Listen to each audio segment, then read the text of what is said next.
food security, or food sovereignty. Every time we buy food, we choose. Glyphosate exposure is exploding, and people are asking, why is food so expensive? This is why we do what we do. Organic fields, thriving orchards, the purest ingredients straight from the earth. From our farms to your family, we do the testing so you don't have to. You save time, you save money, and our regenerative farms continue to grow. It's time to remove what does not belong. Rebuild with cleaner inputs. Support the farmers with the future in mind. This isn't a trend, it's a shift. We still have a voice. We still have a choice to vote with our dollars for a healthier America today. Tap the link. Are you ready to take your health back? At VandersteelHealth.com, I trust Purium's powerful superfoods to fuel my body with clean, plant-based nutrition. And in a world filled with toxins, Biomedic is designed to help support your body's natural detox process, even from glyphosate exposure. Real nutrition, targeted support, no junk. Go to VandersteelHealth.com and take control of your health today. I know you're struggling with the cost of things, and many have contemplated leaving our state because it's become unaffordable. On day one as governor, my number one priority, eliminate homestead property taxes, reduce insurance rates by up to 20%, and reduce electric rates. I'm the only candidate with a plan. We will make sure that Florida is a place where you can work hard, raise a family, and retire and afford to live in our great state.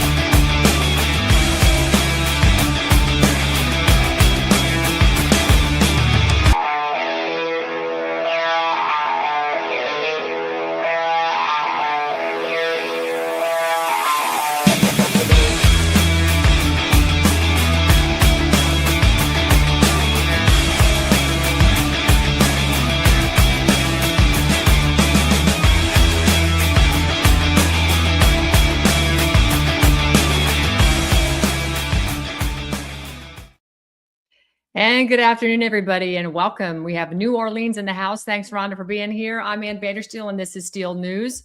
Just want to bring us back to some of the darkest days that we faced as a nation most recently, which were the days of COVID, the COVID pandemic. You guys remember how Congress just moved with unprecedented speed, basically, to prevent the collapse of our American economy. Do you remember all that? They were doing all this stuff. Yeah, well, businesses were being forced into closure overnight. Millions of Americans faced losing their jobs and did. But the solution that came around that was presented miraculously almost immediately became the Paycheck Protection Program. Congress authorized approximately $814 billion, and lenders ultimately issued approximately 11.8 million loans, totaling roughly $800 billion before the program closed in May of 2021. But here is the important part many Americans still don't understand. PPP, as it was known, was never intended to be a conventional loan program. It was deliberately designed as a forgivable payroll subsidy. If borrowers met the requirements, generally using at least 60% for payroll and the remainder for approved business expenses like rent, mortgage, interest, utilities, stuff like that, stuff that the government basically intended for those loans to be forgiven. But by May of 2024, the SBA had forgiven more than 10.5 million loans, totaling over $750 billion. So it seemed like it was moving in the right direction, considering this was just a free-for-all, apparently. I don't know. But that means that the overwhelming majority of those PPP recipients actually never repaid the money because they weren't expected to. Remember, that was the design of the program, forgivable loans. Why do you even call it forgivable loans? Just say I'm giving it away. But anyway, this is the government, so who knows? This is also why one of the statistics that's often repeated online, that only 73,000 loans were repaid, can sometimes be misleading because the difference between loans issued and loans forgiven includes canceled loans, loans still outstanding, partial forgiveness, defaults, denied forgiveness applications, and repayments. You can't just simply call them repaid because the PPP program itself wasn't an accident. It was created through the bipartisan CARES Act signed into law by President Trump in March of 2020. The Senate Small Business Task Force was led by Republicans Marco Rubio and Susan Collins, along with Democrats Ben Cardin and Jeanne Shaheen. Treasury Secretary Steve Mnuchin and SBA Administrator Jovita Carranza implemented the program, which was launched in just a week. I mean, think about that. The government actually moved this quickly. It's amazing. It's as if they were prepared for this. Anyhow, that speed always comes with consequences. Imagine that. The SBA Inspector General later described it as a pay and chase environment. Get money into the economy immediately and investigate potential fraud later. Wait a minute. These are supposed to be forgivable loans. What are we looking for fraud and chasing if you're just giving the money away and you're making these decisions snappily in a week and Congress is all on board? It's amazing. Show me the man, I'll show you the crime. This has this unbelievable stench to it.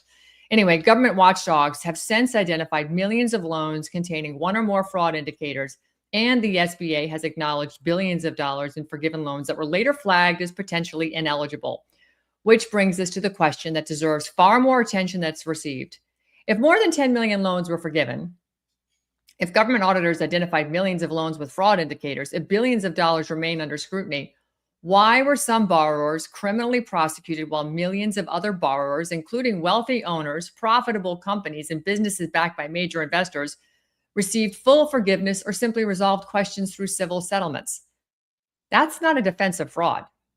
That smells and really is more a question about equal justice, because justice can't depend upon who you know, how much money you have, or whether prosecutors decide you're the example they want to make. Today's guest is Chris Mazie. He has become one of the public faces of this debate.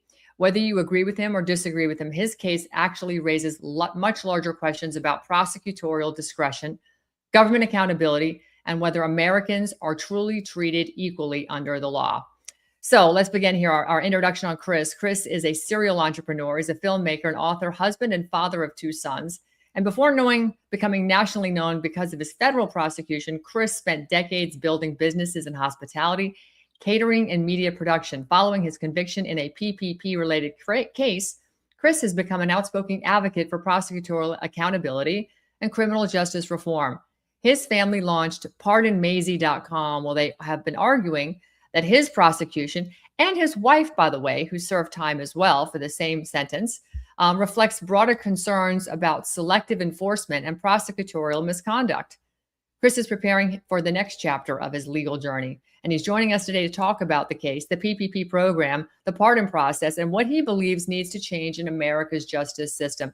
Chris, it's great to have you here. Thanks for being here, and welcome back to Steel News. It's good to see you. I know you just are sort of reeling from a move, and they're a little tired. You said off camera, running on caffeine and what? Advil.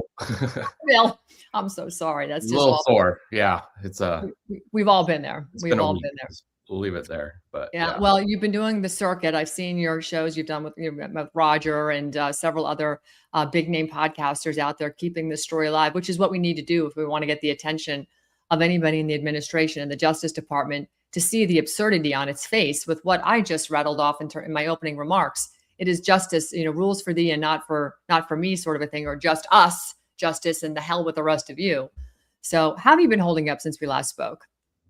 I mean, it's a roller coaster. Anybody that's going through something like this knows it, sometimes you feel like you're just on the downward slope. Mm-hmm.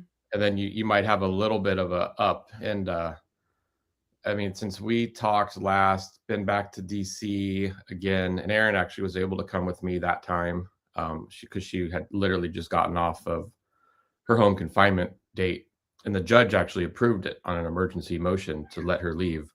So that was nice. But now, there are days in the summer, and I've said this before, where everything feels normal because we're all 4 of us are back together. Sure. But then I use this analogy. It's like you're looking at the weather report, and you still have the storm coming in that kind of is lingering, and it's, it's coming faster and faster now. So, How are your sons handling this? I mean, this is stressful. I talked to somebody last night who's, got the SEC, the state, SDNY. They're looking at, they've been convicted. They're looking at reporting to prison on September 10th, and they have pardons in as well. The case was the show me the man, I'll show you the crime type thing. The SEC literally fabricated stuff. It was unbelievable. And the entire prosecution has been an abomination. They've on appeal, trying to get bond out on appeal. But so they don't have to report on the 10th while they go through the appeal process.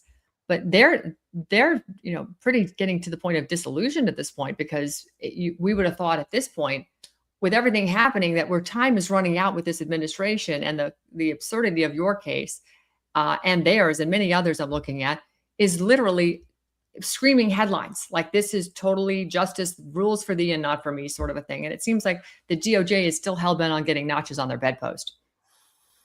Yeah, I mean, it's just idiotic if you think about it, and very intentional. And yeah, obviously, I know the case you're talking about in New York is a really odd court to deal with, both the Eastern and the Southern District. Yeah. And I can feel for the other people you're helping there, because I mean, you have that deadline coming up on your calendar, but you're also fighting, and you want to stay home for your family as long as possible. And that's what, I mean, we're trying to do as well, just for our kids' sake. Sorry, we're moving, so cats are everywhere. That's okay. I love cats. I've got one in here right now. Everyone will be distracted by that one now. But yeah, I mean, I know someone else that was going through, who's doing an appeal, and I mean, unfortunately, the judge just was mean, and he's now at Lompoc, and it's a pretty winnable appeal. So yeah, it's a low security prison, Lompoc, which is more of a work camp. It's more of a work camp. I know people that have been in there. I mean, this is sad. I get phone calls once a week from some federal prison lockup somewhere. This is my friend circle now. What does that say? Yeah, it's terrible. Yeah, it's an interesting circle and world to be in, to say the least. And I was kind of halfway joking when I was on Rob Maness's show the other day, because we were talking about, I feel like the original lawfare victim was former Governor Rod Blagojevich. And, at that time, it was 2008, like, if you're not going through this, for like people watching your show, I was the same way before we got targeted. I'm like, well, I mean, the government had to do their due diligence. Those people must have done something.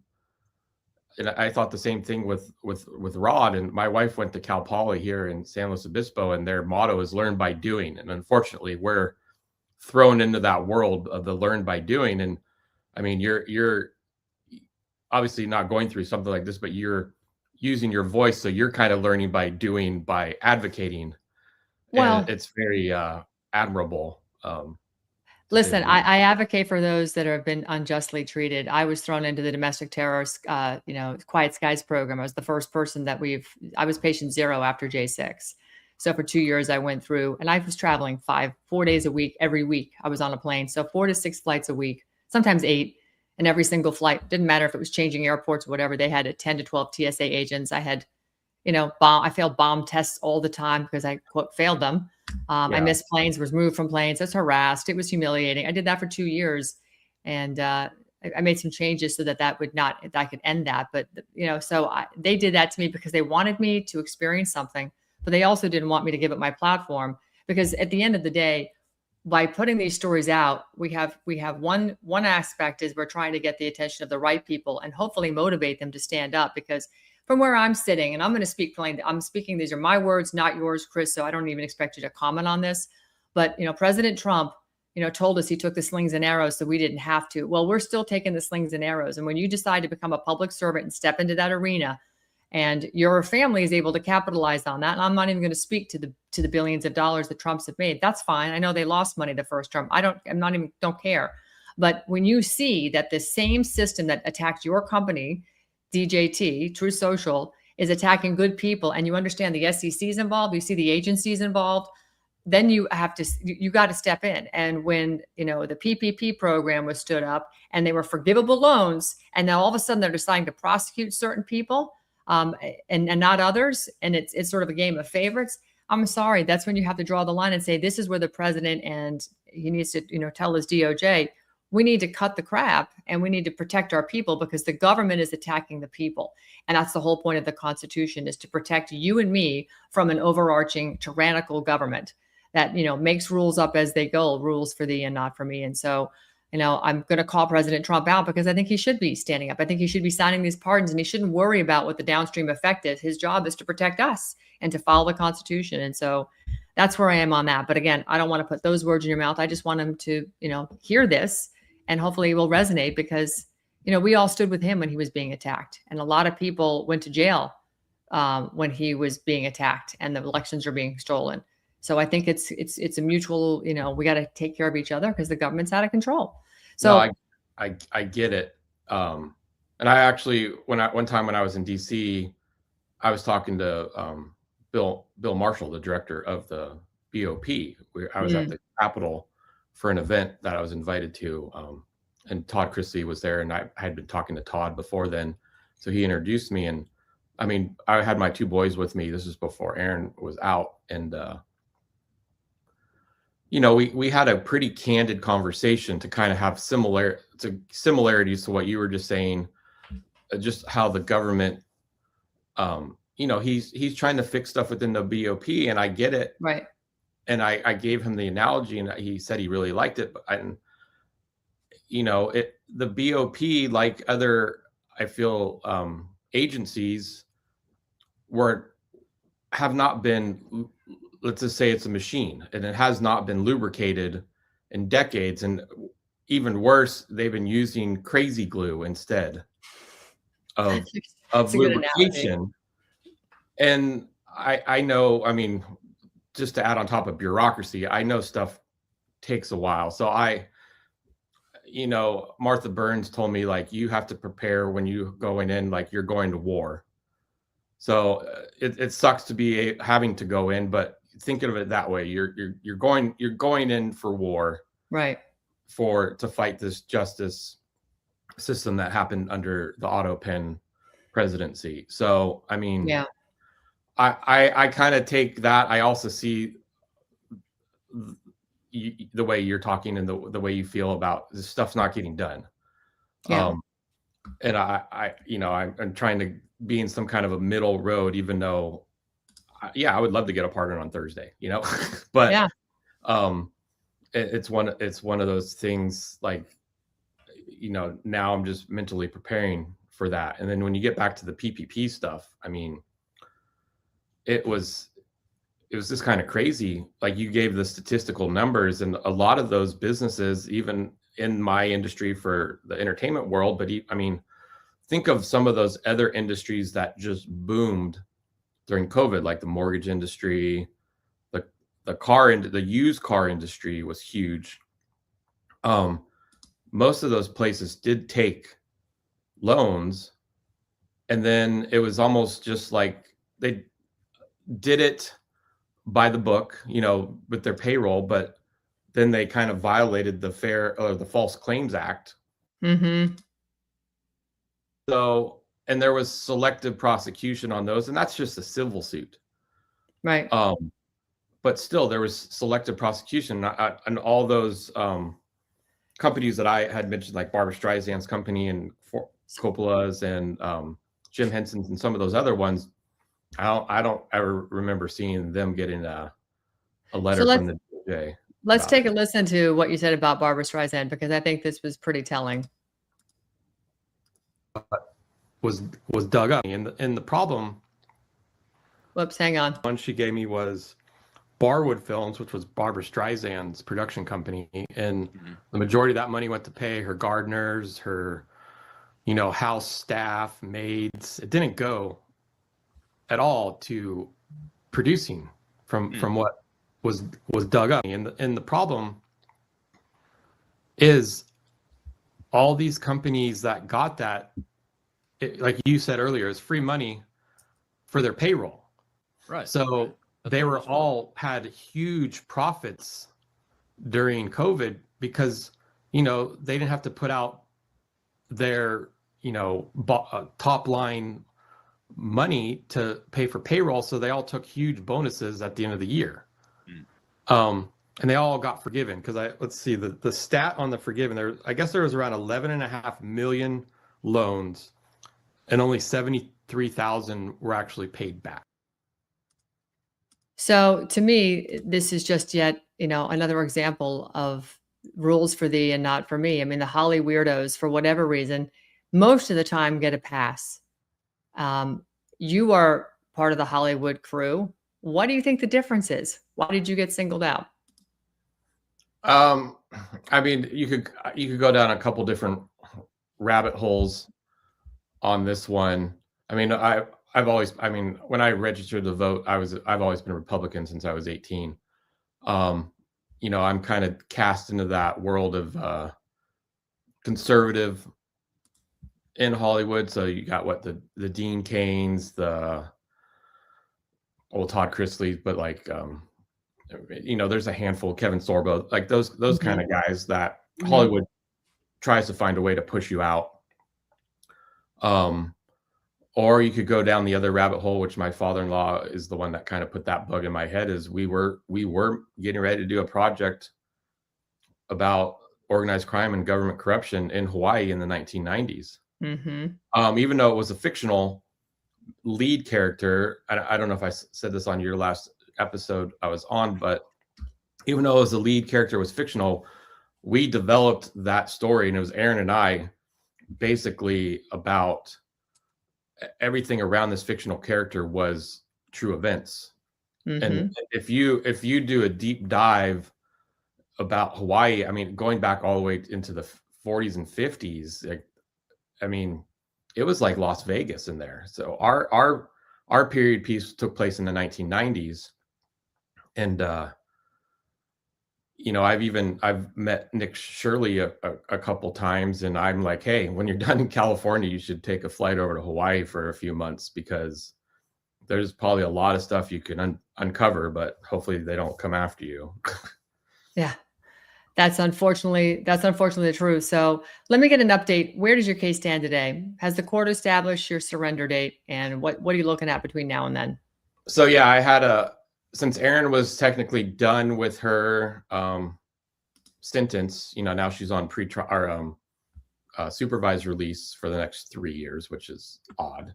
But paying restitution on money that we've already paid back, which is another red flag. But I had my status hearing on July 11th, and I finally have a qualified lawyer, and Roger even backed that up. I have Bill Shipley, because we went through the ringer with I mean, I wish I would have found Bill 5 years ago now, but it is what it is. But so the judge was somewhat nicer to me than Aaron, because he only gave Aaron 2 weeks to self-surrender to the Marshal Services. Right. He put her through a month of hell in like a county jail. And I think, and just me speculating and maybe hoping, in the 2255 appeal that we did, I threw everything at the judge on the misconduct, backed up with documentation. It's not just me saying something. Everything was documented on the misconduct and the lies that the prosecutor. So the judge saw that. So he at least was nice, and he gave me 6 weeks. So we're looking at an August 20th date to report directly to the camp. Bill Shipley just filed a motion yesterday to try and extend that, because there's issues going on with my parents. My stepdad, he's basically final stages of his Parkinson's. It's not good. Like I might go in and he might not be here when I come out, kind of thing. Yeah. And he just spent a week in the hospital because of it. So it's more crucial now to get 24-hour care. And I was a 24-hour care for them. We only live about 5 minutes from their house. Right. So we're hoping to extend it just so I can get them prepared, because my mom also, she's rheumatoid arthritis. They're they're both in their late 70s, and actually Reese is he's 85 now. So I mean, they're up there and they need help. And unfortunately, it's unfortunately, but it's going to help financially for them. My aunt did pass away, who's from New Orleans. And so my mom needs to sell her house, and that will help getting them either in a facility or having 24-hour care come to their house while I'm gone. So we're hoping the judge compassion that I saw on the last call I had with him will help me at least stay out a little bit longer to help them there. So, I mean, that's what we're kind of fighting for right now, while obviously still pursuing a pardon, because obviously that would take this whole mess off our table, and then we can actually start living our lives again. And like I said before, those days that felt normal, like when we took the kids right after they got out of school to Disneyland, Yeah. we went down to Huntington Beach for a few days, and it felt like it was before COVID, when we were doing really well. We were taking vacations a lot when we could, because we could afford it. So Right. we're hoping something. And to kind of get back, and I've done this analogy, and I don't want it to sound mean, but I'm like, I really wish, or I'm very glad that firefighters and police officers and even lifeguards don't have the same mentality as some of the people at the White House, where they have to argue before saving someone, or like, we can't get these people out of this burning house yet, because how do the optics look like? That's right. I wish they would think of these people that are raising and giving good documented proof that they were weaponized, lawfare, this whole thing, the same mentality as somebody that's in a burning house, and them and their family could literally just be destroyed or dead, kind of thing. Your analogy is spot on, because that's in fact what you're talking about. Chris, what evidence do you think deserves to be taken a second look at? Is there other stuff you want on appeal to have, we need to look at this again? What is it? Well, so we were forced into a plea, because at that time we were fighting. I mean, we were dragging this on, and we were fighting, and finally, the prosecutor does what I'm kind of learning now is in their playbook, threatening more charges. Right. And then they even said they were going to charge my mom, who's 78 now, who's never had any kind of role in our businesses. So, and then obviously my father-in-law and my mother-in-law forked the bill for when we did finally move from court appointed to a public defender, who I made a mistake on that one too, because he was he looked like a pit bull, but then there's some stuff in the news about him, and it's all tied to Ken Paxton. But Okay. because my public, or the one we hired, was Dan Cogdale, and I'm like, oh well, he represented Ken Paxton out of for his impeachment stuff, but now Dan's coming out saying he's favoring the other guy, and he's actually a closet case Democrat. At least that's what I'm hearing. So, and ever since I told him all about the stuff with Trump and our thing, like, it felt like he was calling it in. So, Sure. But my father-in-law paid Dan 6 figures to represent us, and he did nothing. Like the other attorney I wish I would have hired out of Beverly Hills in California here, we couldn't afford. It was a little bit more, but he looked at the plea deal. He looked at all the stuff that Dan put together, and he's like, he did nothing.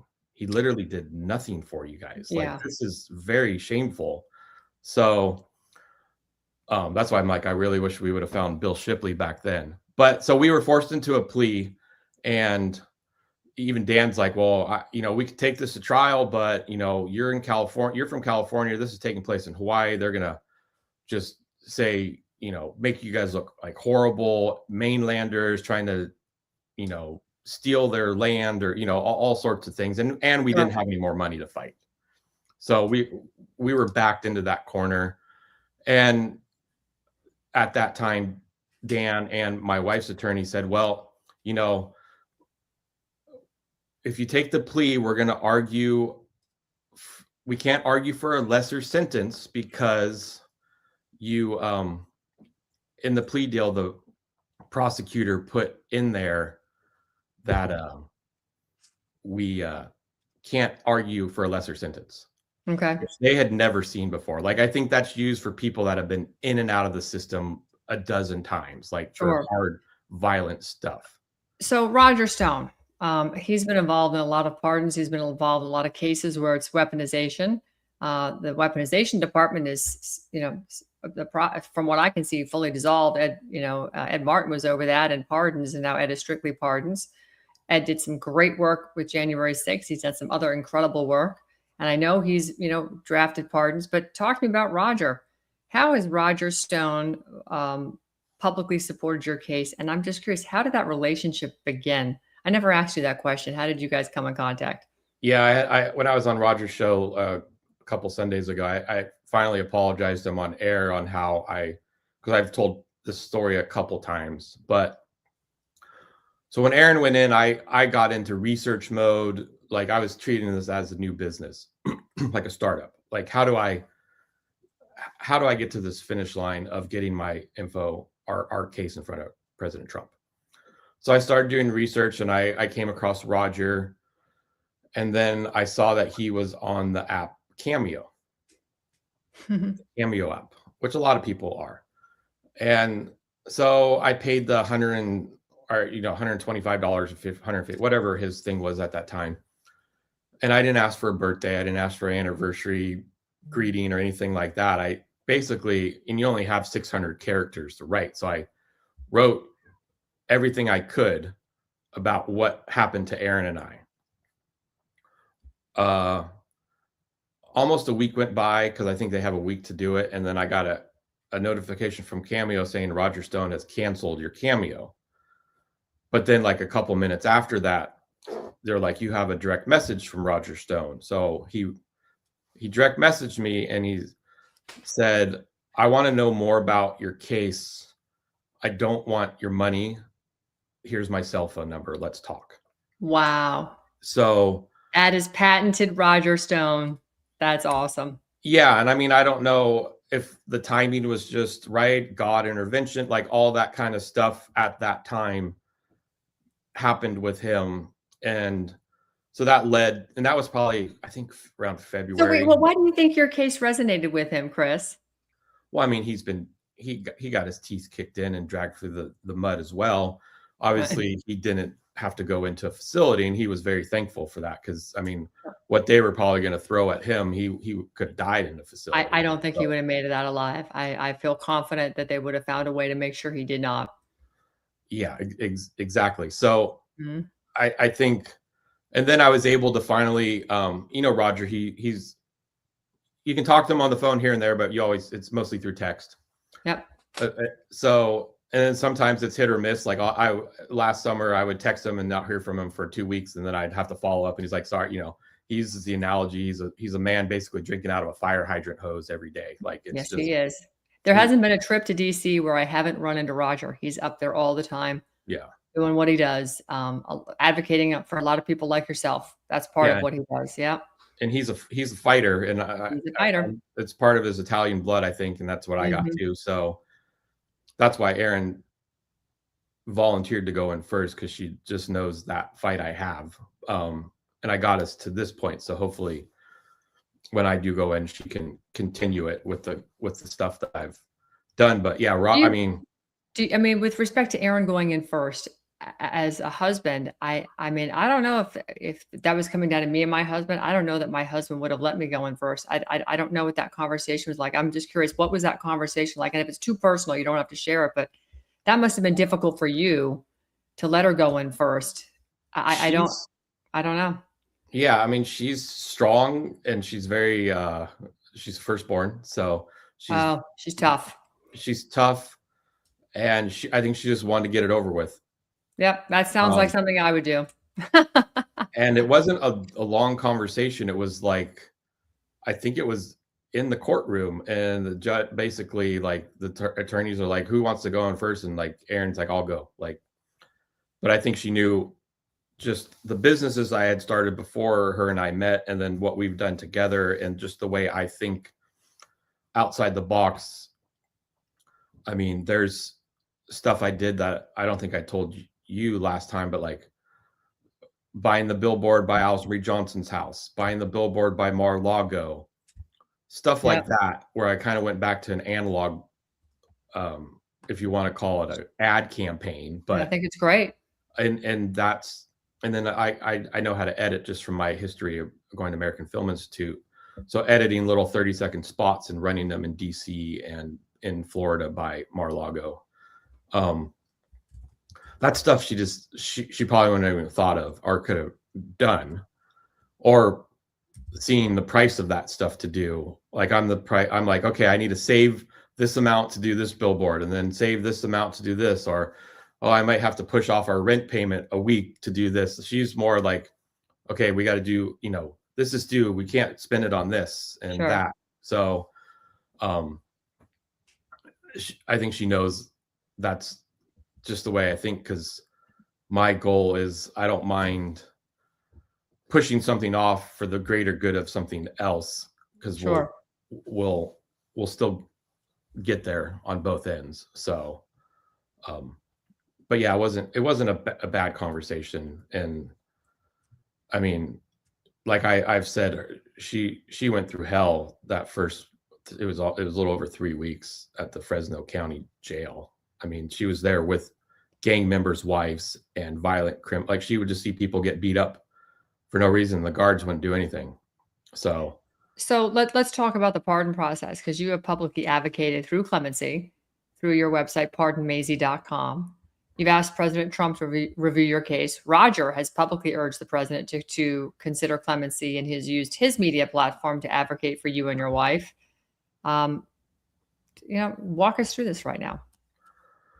So yeah, when I started the whole pardon process, obviously you look up online and there's people that'll just fill out the form that's on the DOJ for you, like attorneys and stuff. And then obviously there's huge lobbyists that will do stuff too. And I'm like, well, I'm not going to do any of that.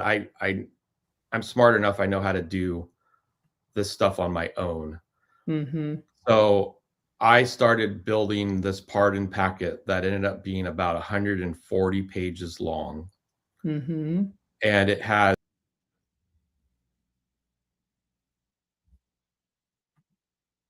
Chris, we lose you? Oh, we lost Chris. He popped off. Well, he'll pop back in. I'll just give him a minute. I'm actually on his website right now. He's done a beautiful website for his pardon process. And this is his billboard. Oh, here he comes. Just give him a second to pop back in. There you are. There you are. I know you're probably working off Wi-Fi on your phone at this point. You probably don't even have cable set up yet. No, I got the cable set up and it's fast, but yeah, I don't know what happened there. That's okay. So I built this pardon packet, and it had basically chapters in it. And, one chapter was all the lies that the prosecutor said at the sentencing hearing, mm-hmm. and then backed up with documents of why this one thing was a lie and now this thing is a lie, like everything. And then what they did to our house. We had over $1 million in equity in our house when COVID hit. And then at the same time, when they put that Liz pendants on it, so we couldn't access any of that money.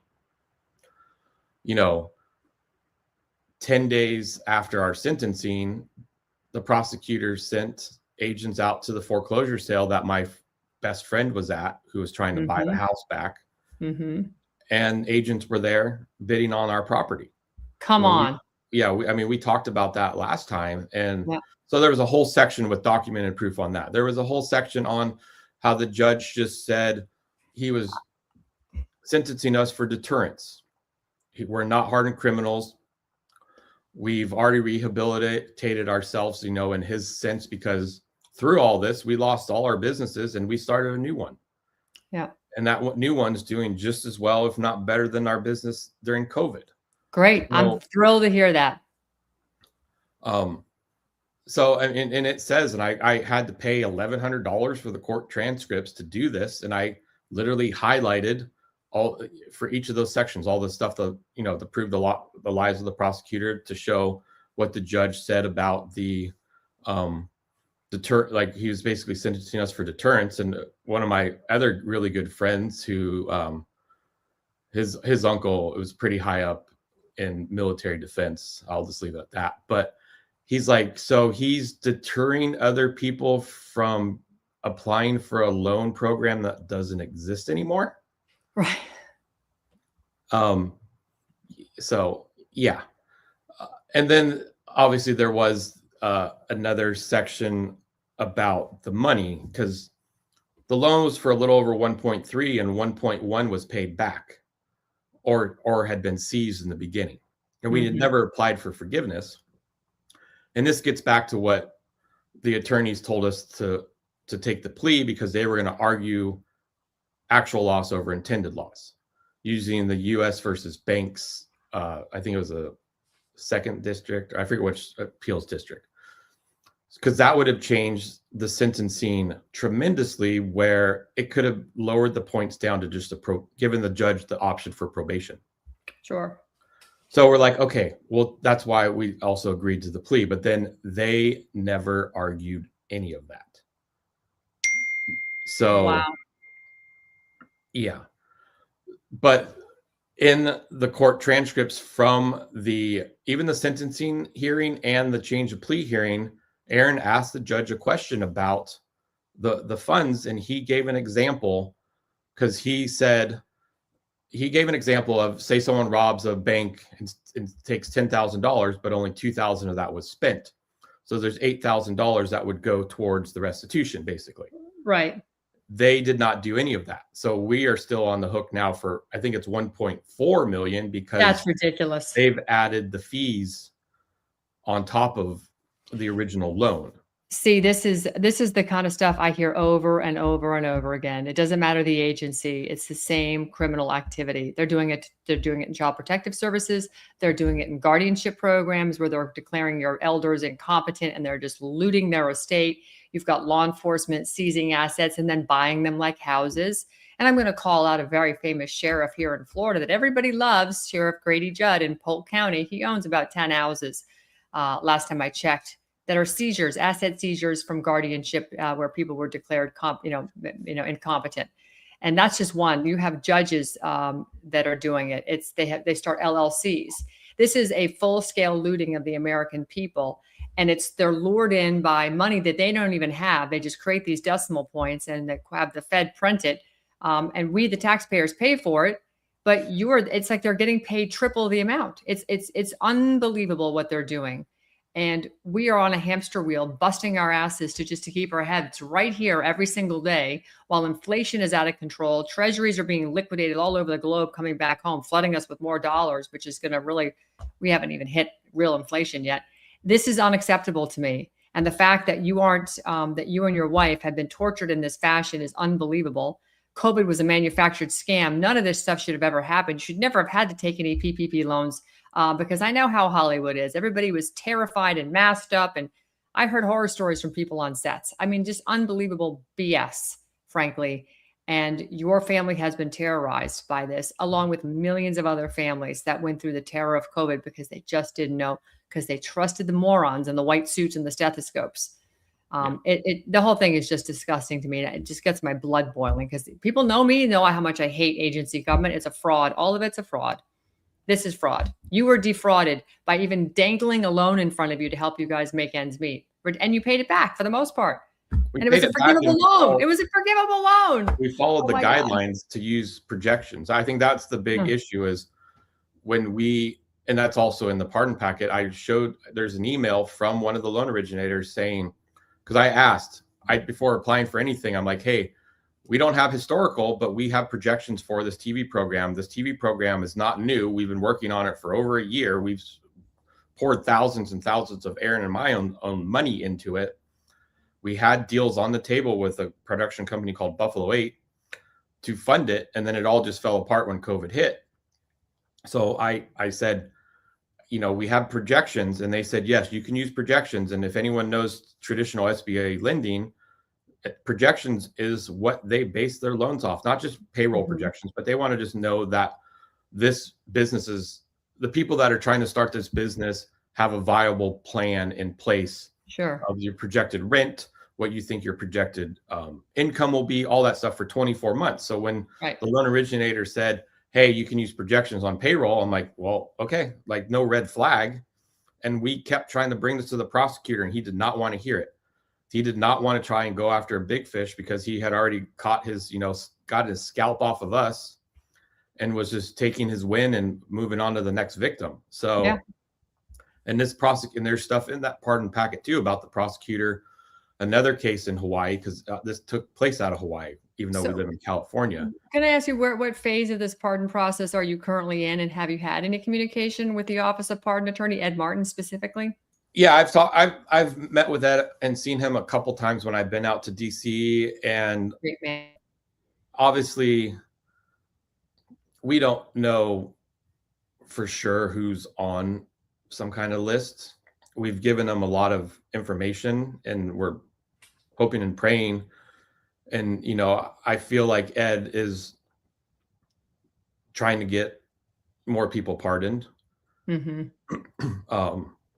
But I mean, that's above my pay grade to know exactly where we are. I've given them, obviously Alice, we got all the stuff to Alice. I know Roger has talked to Alice, I think last summer. It's like she called him, that's what he said. And so I know we've given everything we can. I even, just my due diligence after sending Alice the pardon packet that she asked me to send it to her.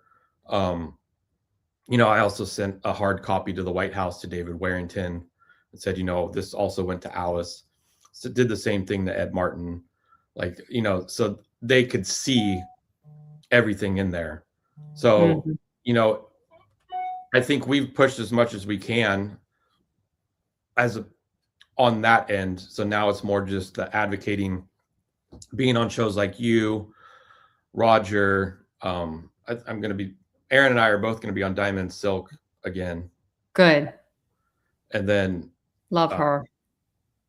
I'll probably be on RSBN, I think, too, right before I go in, if it is the 20th.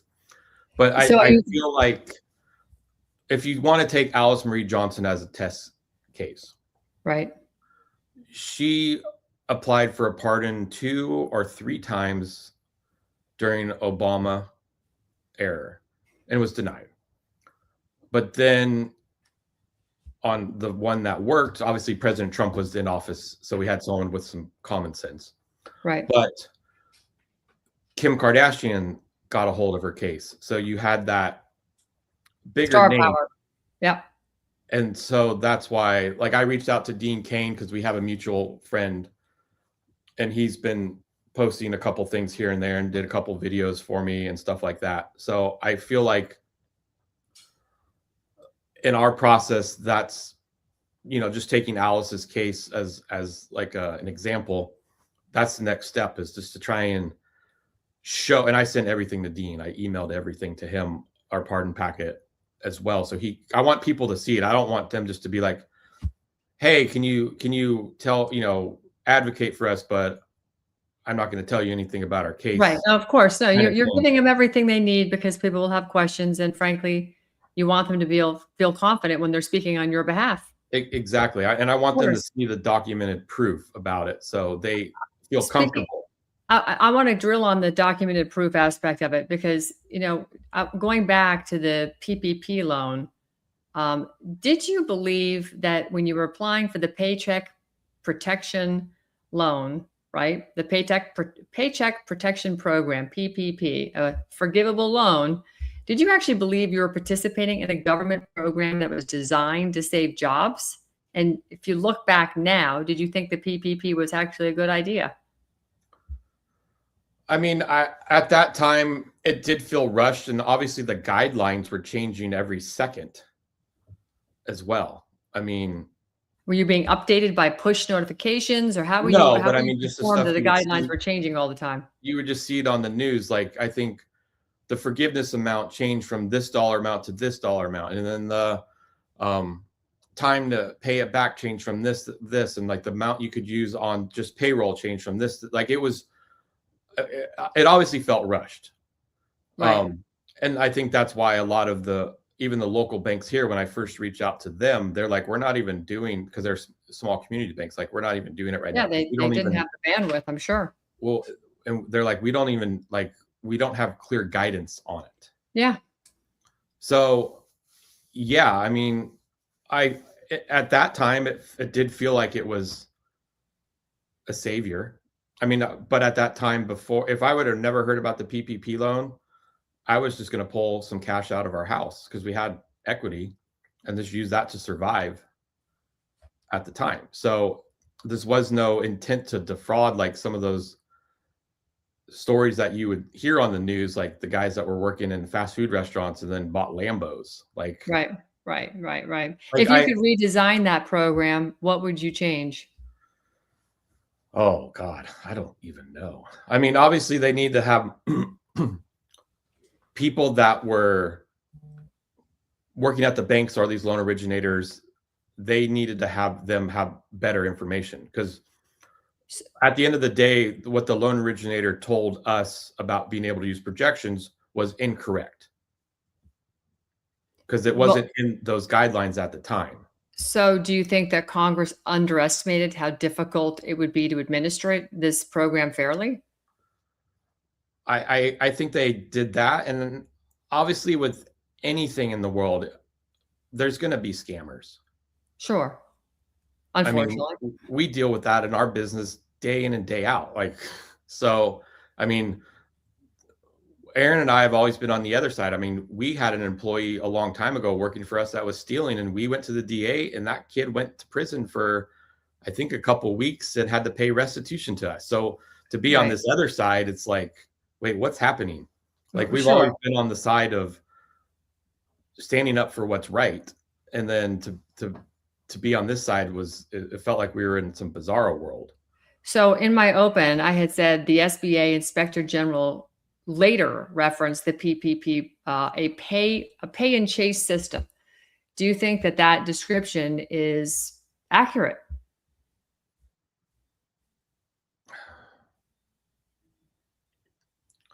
I don't what do you mean by pay? And Meaning they paid these out. It was sort of like, remember in the 08 banking crisis, the liar's loans. Oh, I have enough money to pay the mortgage. I'm buying 16 houses, give me, and then of course they had to go and repossess the houses after the fact. So this was pay the loans based on whatever these people filled out.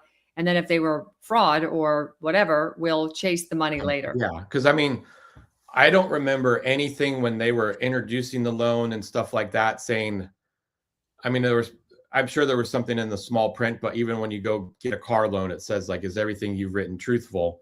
Mm-hmm. But I don't remember in the beginning when PPP came out, they were saying, hey, if you're filling these out right now, we're going to come and prosecute you. Because I actually heard the opposite. And I tell this too, and it was probably my biggest mistake at the time. I was just turning on the Today Show in the mornings to watch what was happening with COVID. Mm-hmm. And I remember and they've scrubbed their site. But I remember one of the reporters, and I forget her name, she's like, you guys, you need to apply, because these loans are going to run dry. If there's errors in your application, they're not going to throw you in jail. Right. And that line has stuck with me, because I'm like, well, that's exactly what they did to us. So, yeah. And then it was kind of like maybe a month after the loans came out, that's when you started hearing like, we're going to start going after these people. Like, it was almost like entrapment. That show me the man, I'll show you the crime. So and this is typical for the government. So if somebody asked you from the government, Chris, would you be willing to assist federal officials in identifying the prosecutorial abuse and helping reform the system? Because you are a victim of this. Oh yeah. I don't know if our family's getting drugged through this, because I mean, we've always had that. Even other businesses that have gone down and up, we've always come out ahead.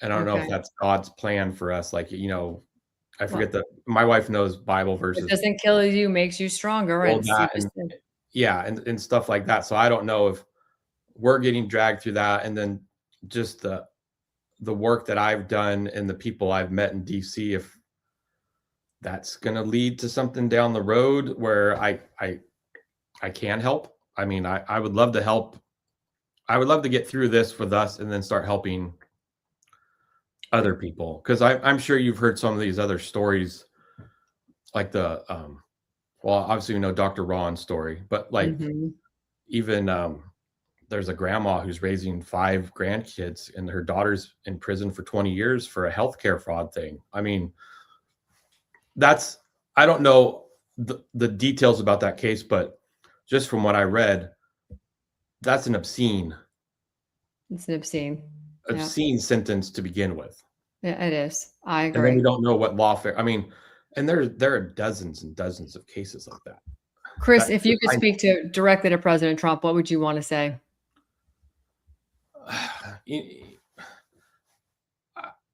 I know you don't have an easy job. And out of any president, you've definitely been able to roll with the punches with everybody attacking you. Because I mean, you could basically save a bunch of kittens from a burning house, and the left side media would still somehow criticize you because you tossed one down to someone else instead of carrying all of them down. I mean, I get it. I have common sense, and I can see the pressure you're under. And I know the people you've helped, and I talked to quite a few of the ones that have gotten pardons from you.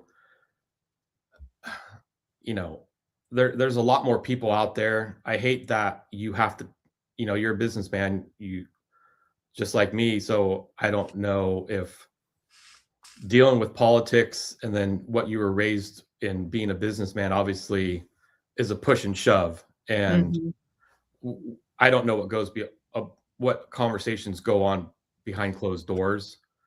I'm assuming since you did hire Alice Marie Johnson and you got Ed Martin as a pardon attorney, you're looking at the bigger picture there and want to help people.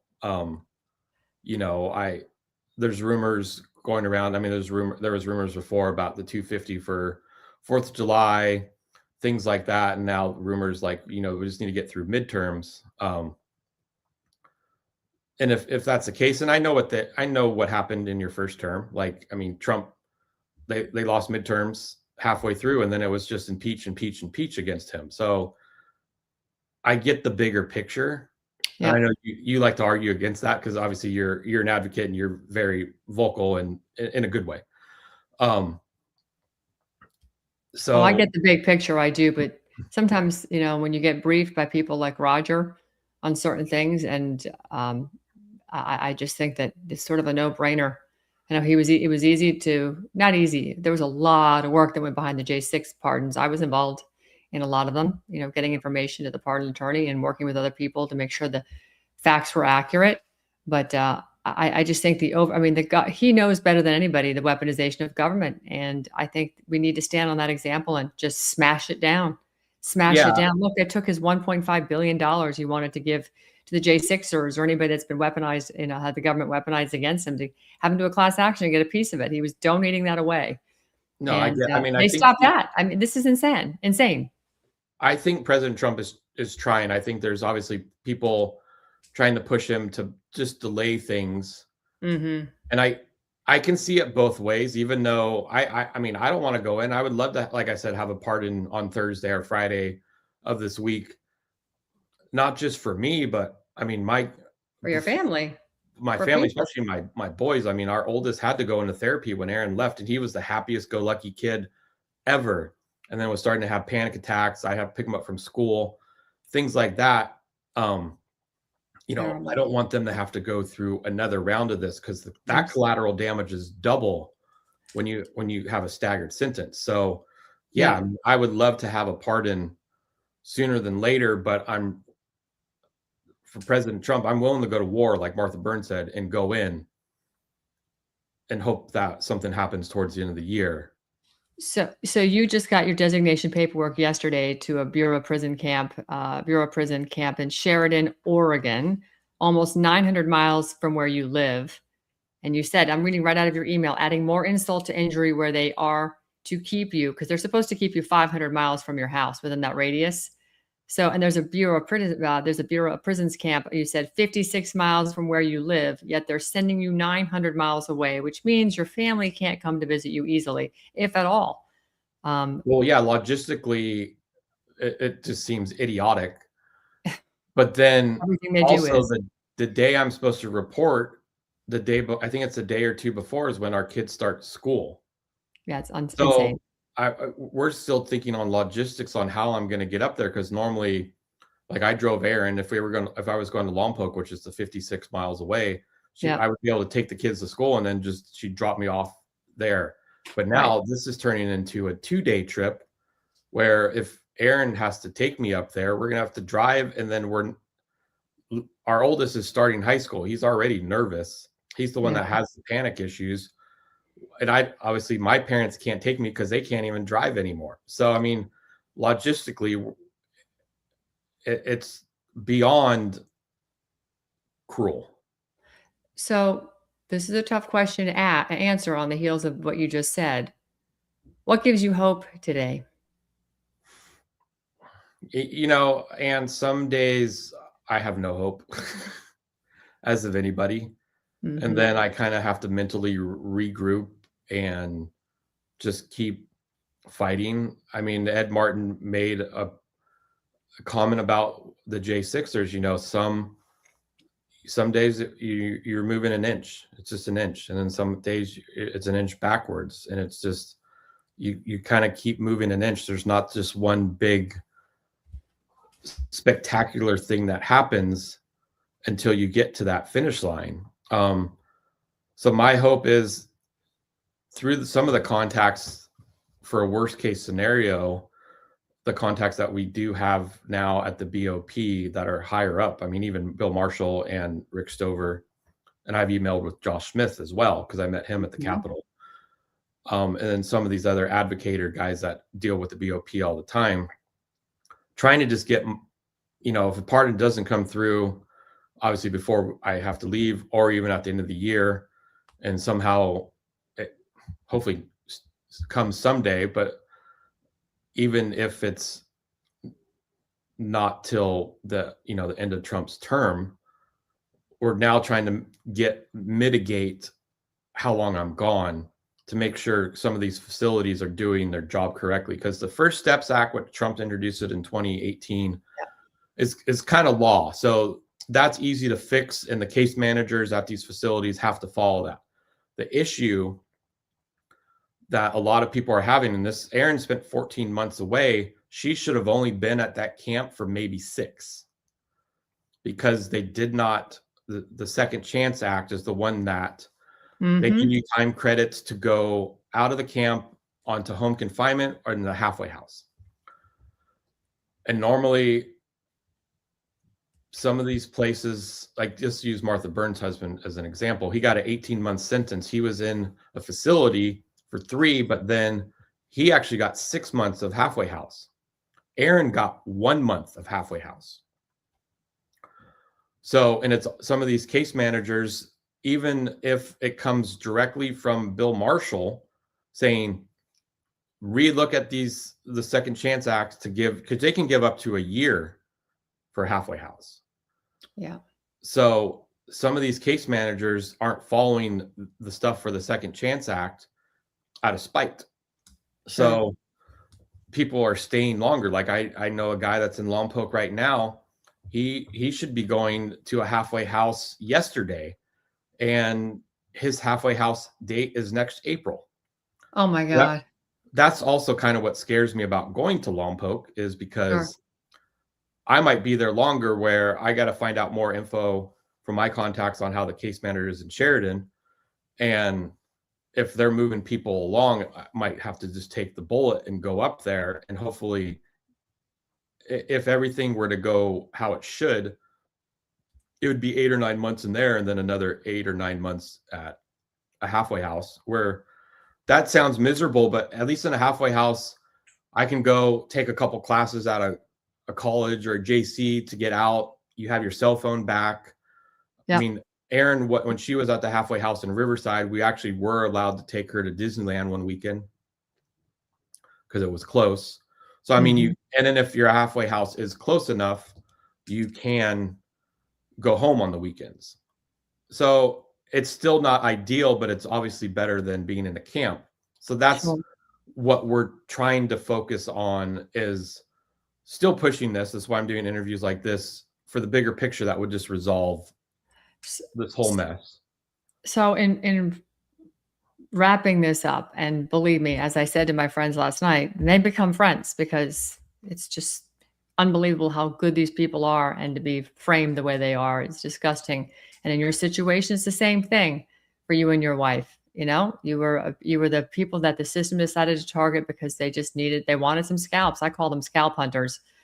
But I want to leave you with this, because if this interview is the last one that you actually do before you surrender, what message do you want your children to hear from their father that resonates years from now? That's a good one. Well, first, my kid, luckily, Aaron and I have always owned our own business. So I've always been at drop off, pickup, because my dad was never there. My stepdad, the one with Parkinson, was there, but my dad was never that kind of father. So they've seen Aaron and I fight, even just for our businesses to grow, and if we have a down slump, to grow back up again. They've seen that fight, and then, I mean, they saw what I was doing last year. Before I did the billboard, I was putting up. I have pictures. There was, at least at one time on the kitchen counter, over 100 USPS priority mailers that were going to Alice Marie, going to the White House, going to anybody and everybody. And I was the type that I didn't send one at a time. I sent 30 to make a statement. They saw me printing those out. They saw me doing that late at night. So I'm really hoping on the other end of this, they see, like, if you continue to fight and don't give up, like Roger said, which Nixon said, fight, fight, fight. It's not over until you give up, not when you're defeated. I want, hopefully they have that takeaway, that if you continue to fight and show the truth, you will prevail. The other night we were sitting at the dinner table before we started our move, and that's when Aaron told them, because we hadn't told them the date yet. They obviously knew it was coming, and that we said the 20th. And our youngest, he's turning a little smart aleck. But he's like, well, I love cooking. Cooking's my stress release. It's, I think, part of my Italian heritage too. He's like, well, who's going to cook and drive for us? Because I always drive. It's an Italian thing, I think, too. Because kids are so funny. They're so funny. So, I just want them to know, like, we're still fighting to get this done, so we can kind of get back to the life that we had 6 years ago now. I mean, Jesus. Yeah. It's hard to believe it's been 6 years. And I feel like I feel like every year is dog years. I feel like we packed 40 some years of crap in the last 6 years. And we're still going. It's like when you're going through hell, don't stop, don't go back, keep going. And I just feel like we just got to all keep going, because we're all going through some aspect of this hell, but it just never seems ending. It's just unending. Well, yeah. And all the stuff with Fauci just brought up, because I'm like, if he would have never existed, COVID would never have happened. You play that game in your head, and we'd have never been in this position. That's right. It's just like, all manufactured. I would love to speak before Congress about all this stuff, because good. I hope you get that chance. I really hope you get that chance. I think there's a lot of people who want to take that opportunity if given the chance. They'll run to the podium. I'd love to sit down with Trump for 5 minutes. I could probably turn this into a 5-minute elevator pitch. Well, let's hope that billboard did the trick and got his attention. And I think that was a bold move to do that. Where was the location of this particular one? So it was actually a brand new one that came up, because the original one I had picked, they said you couldn't do political stuff on. But it was brand new, and I don't know what's the main thoroughbred literally from Trump Airport to Mar-a-Lago. That Southern freeway. Boulevard. No, it's a freeway. Oh, 95. Yeah, it was literally on 95. Yeah. Right there. And I think the lady out front felt bad because I don't remember. I think she gave it to me for like half. Well, they've got the airport named after him now, so Yeah. you know, I don't think it was too much of a pushback there. And that Chris- that billboard went up right before Thanksgiving last year. And then I ran commercials targeted in the zip code of Mar-a-Lago at the same time. Incredible. Chris Mazie, God bless you. God bless your wife, Erin, your two boys. I know this is a very difficult time for you and others in this predicament right now. But what you said, your last, the message you want resonating with your kids is to fight, fight, fight. And I think that's the right message. That takes us right back. That's biblical. It takes us back to our founding fathers. And, you know, they put their lives, fortunes, and sacred honor on the line, which is exactly what you've done, you and your wife.